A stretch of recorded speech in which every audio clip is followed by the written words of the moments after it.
guys, welcome back to my channel.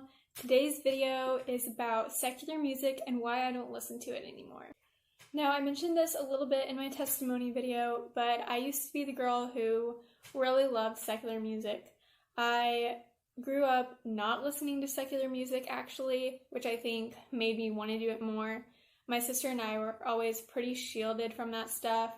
We listened to a couple of songs like from Disney Channel stars at that time, but our mom always had to listen to whatever new secular song we wanted to listen to. And there were a lot of times that she said no, that we couldn't listen to certain songs. And so that went on for a really long time, till I was 18 and could start making my own decisions as an adult. And that's when it sort of went downhill for me in the realm of secular music. Like I said in my testimony video, I grew up in a Christian household, and I am a Christian, so I still wanted to listen to secular music and be relatable, with the rest of my friends who listened to it. And I just thought it was cool because my friends did it, and I wasn't allowed to do it, and I wanted to listen to secular music. So, like I said, whenever I turned an adult, I was able to listen to any music that I wanted to. I didn't have to ask permission. And at first, it was kind of weird getting used to being an adult. I don't know if anybody else has felt this way when you turn 18, but you spent all those years, having to go to your parents for permission and, asking them about every little thing, and then you're just suddenly having to make decisions on your own. And with music, I still felt, kind of weird about, listening to stuff I wasn't allowed to listen to before, or listening to new songs that I'd never heard before.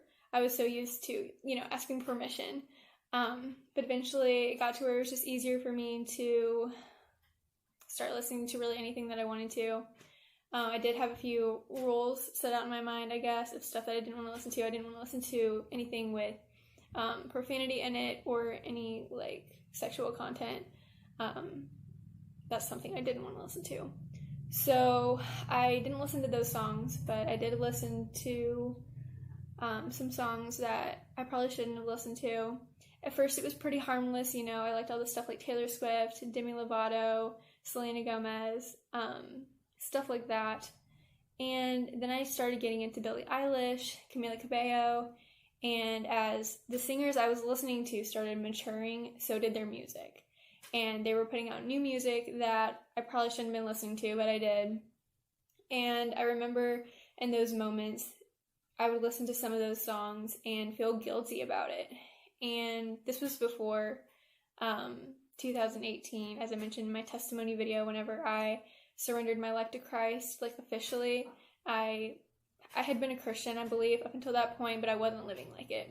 So during this time, I was listening to secular music regularly, and sometimes I would find a new song that I knew probably wasn't right to listen to. I felt, guilty about it, but I knew that if I kept listening to the song, the guilt would go away, and it's true, it did. I became numb to it. And so I did that with a few songs. And the music that I listened to really affected the way that I thought, especially closer to the end of me reaching the end of my rope, I guess you could say, and surrendering to Christ in 2018. I was listening to some pretty dark stuff, and I didn't even really, give it a second thought. A lot of Billie Eilish's songs are dark, and I'm not saying this to bash her or to bash anybody who listens to her music, but when I started listening to it is whenever it got the worst for me. I definitely don't believe that she stands for anything godly, at least at this point in making this video. Hopefully she changes in the future, but so far all I've seen from her is demonic stuff, and it's really scary. I really think that Christians should really think hard about what kind of music they're putting in their minds and that they're listening to, because I didn't for a long time, and I was miserable that whole time. And I also wanted to point out, I'm not saying that anybody who listens to secular music as a Christian is bad, or is, doing something terribly wrong. It's just my preference, and what I've found has helped me stay closer to God and not drift back into my old lifestyle. And it also doesn't mean that I never listen to secular music or music that isn't Christian. I just don't listen to it regularly. So if I hear a secular song in the store, I'm not gonna plug my ears and try to not listen to it. That's not it. It's just I'm choosing not to listen to it regularly.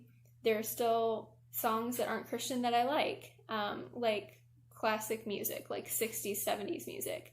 I still like that kind of music. I listen to it a little bit, but I try not to make it a habit. I try to listen to mostly Christian music. And that thought terrified me at first. I would never imagine giving up secular music because I loved it so much. And it really spoke to my emotions, and music has always been really emotional for me. I can't listen to certain songs because they remind me of old memories, and I don't want to think about those memories. I also feel kind of jealous if people listen to music that is has special meaning for me. So music is really emotional for me, I guess you could say, and I did not want to part with secular music. I had an attachment to it. But then I just started kind of tapering off. I just felt like I didn't even want to listen to it anymore. Once I surrendered my life to Christ and chose to put him first, I didn't even really want to listen to secular music anymore. And I slowly started listening to Christian music, and pretty soon that's all I listened to. And it's really changed the way that I think, and I believe it can help a lot of other people out there too who are Christians or who think that they're Christians and don't know why they still feel so depressed or have such bad thoughts. Take a look at the music you're listening to. Perhaps it has something to do with that. There's a really great analogy I learned whenever I was first starting to give up secular music. I think this is what really made me think, I probably should give this up. I don't remember what day it was, but it was shortly after I had, said I'm completely finished with how terrible I feel, I want to feel better. And I was actually wanting to take steps to be better and do better. And my sister was watching a video on Instagram, and I don't exactly remember the name of the person who was talking in the video, but I don't even know if it was their analogy, so I didn't come up with this. I just heard this. She was sitting beside me watching a video, and it was this guy talking about how our minds are like a garden, and what we put in it can cultivate different things. If you put in bad things, like bad music that you're listening to, even bad television you're watching, stuff like that, it can grow weeds in your mind and choke all of the good out of the garden, if that makes sense. And the good stuff that you put in your brain sows good seeds, like planting flowers or something like that.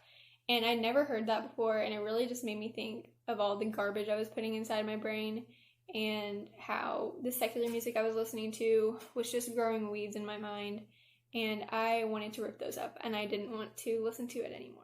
So let's say that you've decided you want to give up secular music.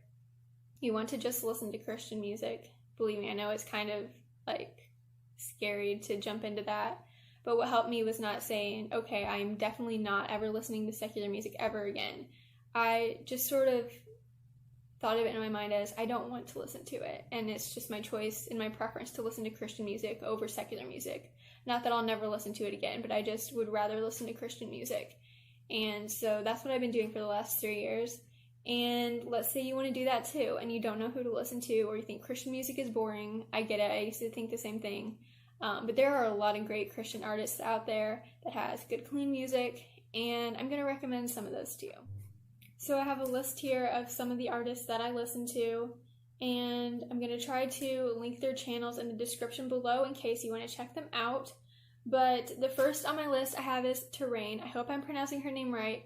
She makes wonderful music. My favorite song of hers right now is Stayed on Him. It's really good. You should check it out. It might be my favorite song at the moment, to be honest. It's very good. It's very comforting. And the next one I have is Riley Clemens. She does very good music. It has sort of a pop feel to it, if that's something that you like. I really like a lot of her songs. My favorite is probably Running After You. That's a very good one. Next, I have Sovereign Grace Music. They do more praise music, worship music. you should really check out their channel. They have some really good songs. Worthy One is probably my favorite.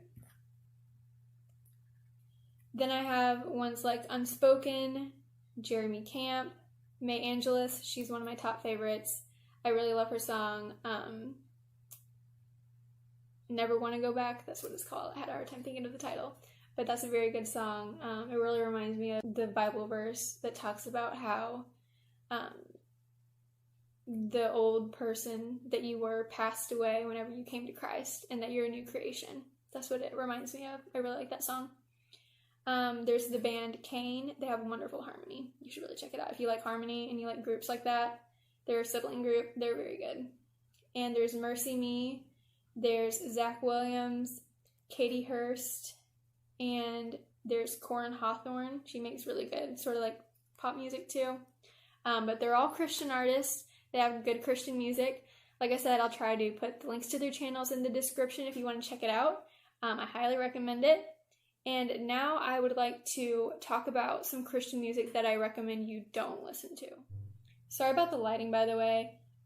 If I turn on the overhead light, it makes the video too orange, and I don't want to look like an Oompa Loompa.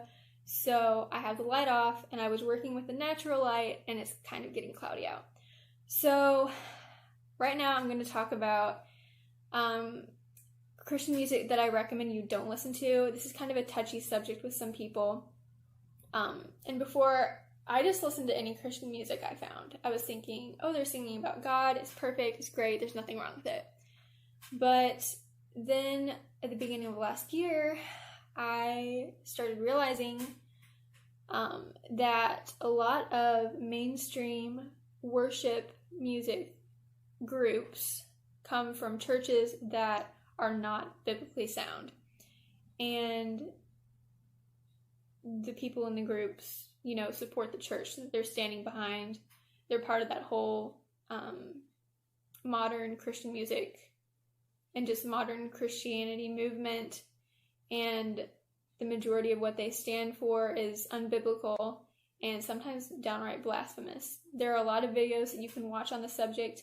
I'm going to try to link below a video by Justin Peters that was really what started my journey in trying to figure out what kind of Christian music is, biblically sound and what isn't.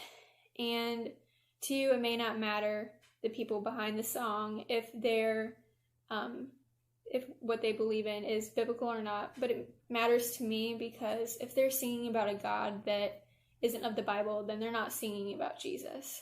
So the groups that I don't recommend you listening to are groups like Bethel Music, Hillsong Music, Elevation Music, Jesus Culture. All of those are all lumped together. They all stand for very similar things. There are a lot more groups out there that stand for what they stand for that I don't listen to, but I really don't want to get into that right now. But I just wanted to warn you about those. Some of their songs can have good biblical lyrics, but what they believe is not biblical. And they use that music to draw people into their church. And, on the outside it may look good, but once you really listen to what they're saying and compare it to the Word of God, you realize that they are taking it out of context. So just wanted to give that warning. But yeah, I will try to link that video below of Justin Peters explaining why you shouldn't listen to, Hillsong Music, Bethel Music, stuff like that, or why it's probably not a good idea. I hope that this has been a help to somebody if you're questioning whether you should listen to only Christian music or you're just curious on my thoughts about it. I'm not here to judge you if you don't want to give up secular music. That's just what's worked for me, and I think it might be able to help a lot of people if they were to give up their secular music and focus more on Christian music. It's definitely puts a lot better things in your brain throughout the day, I think, personally. So yeah, that's just my advice. You can take it or you can throw it away. But I hope that you liked the video. If you have any video suggestions or anything you want me to talk about, please put them in the comments below. Please subscribe, and I will talk to you guys later. Bye.